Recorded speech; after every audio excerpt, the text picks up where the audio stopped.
Bonjour, je suis Michel Fédoux, je suis jésuite et j'enseigne la théologie au Centre Sèvres, faculté jésuite de Paris, depuis 1987.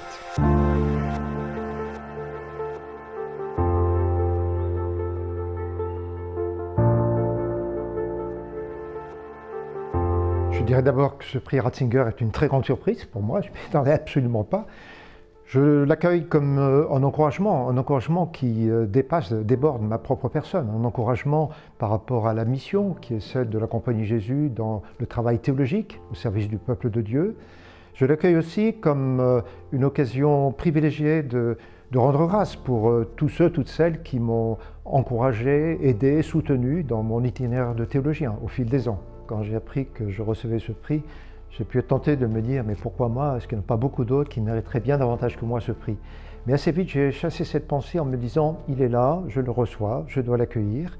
Et c'est quelque chose qui, effectivement, m'a donné beaucoup de joie, me donne beaucoup de joie, parce que c'est une confirmation d'un travail que je fais. Mais je voudrais dire avec beaucoup d'insistance que j'ai conscience de n'avoir pas fait ce travail de théologien et de ne pas le faire seul, mais d'avoir été et d'être toujours aidé, soutenu par beaucoup de personnes. Donc d'une certaine manière, le prix que je reçois est aussi un peu le leur. Et puis, je dirais pour finir que ce prix est quelque chose qui me stimule. Ce n'est pas simplement pour moi une clôture, mais c'est un point de départ. De cette manière, je me sens encouragé profondément, grâce à ce prix, dans la poursuite du travail et de la mission de théologien qui est la mienne.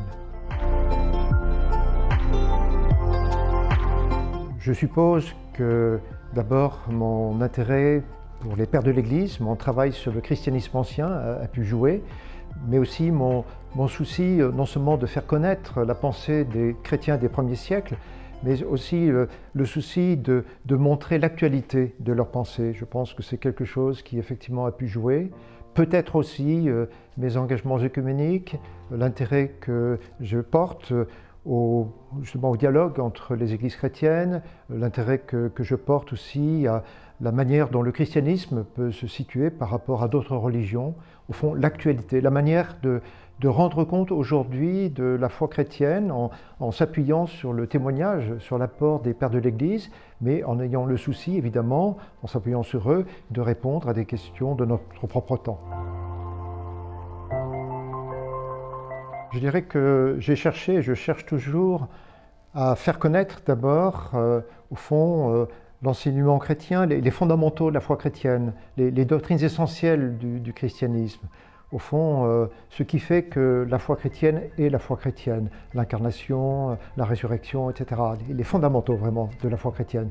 Et pour cela, j'ai le souci à la fois de montrer comment les chrétiens des générations précédentes ont rendu compte de la foi chrétienne dans des contextes, des situations qui étaient parfois très difficiles. Je porte un grand intérêt, entre autres, à la manière dont non seulement les Européens, mais d'autres chrétiens d'Afrique, d'Asie, des Amériques, peuvent essayer aujourd'hui de rendre le message chrétien audible, crédible, dans leur situation même.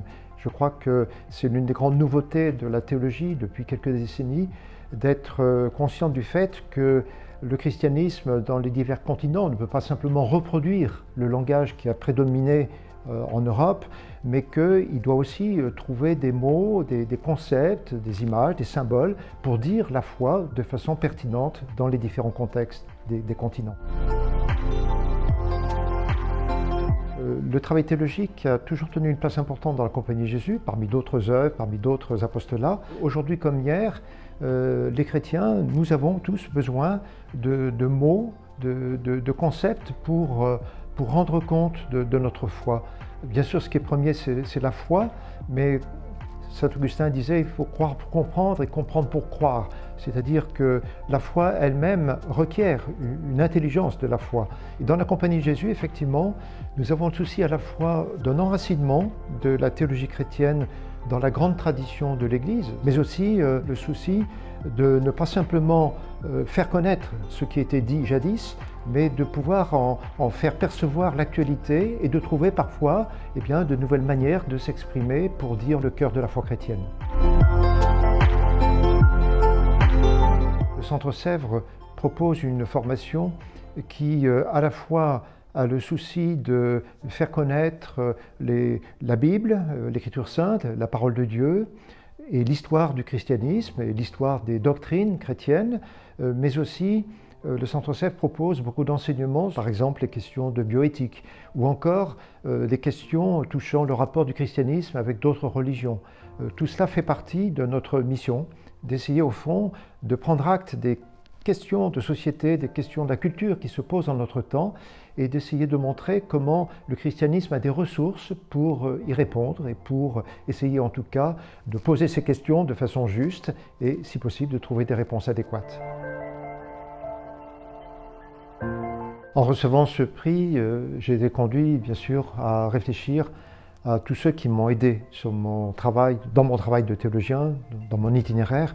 Et parmi eux, il y en a un à qui je suis particulièrement redevable, c'est le père Bernard Sesboué. C'est lui qui avait dirigé mon mémoire de master, c'est lui qui a dirigé ma thèse de doctorat. Il m'a aidé aussi dans mes premiers pas dans l'enseignement. Et je partage beaucoup des intuitions qui étaient les siennes, le souci d'être ancré dans la connaissance des pères de l'Église, dans la tradition de la grande Église, et en même temps le souci d'actualiser le message des pères de l'Église pour aujourd'hui, de répondre de façon neuve aux questions contemporaines. Également, j'ai reçu du père Sesboué l'invitation, l'encouragement à persévérer dans le dialogue du christianisme avec d'autres traditions et plus précisément dans le dialogue œcuménique entre l'Église catholique et les protestants et les orthodoxes. Tout cela, je le lui dois, mais je suis aussi redevable à beaucoup d'autres personnes qui m'ont aidé dans mon itinéraire de théologien.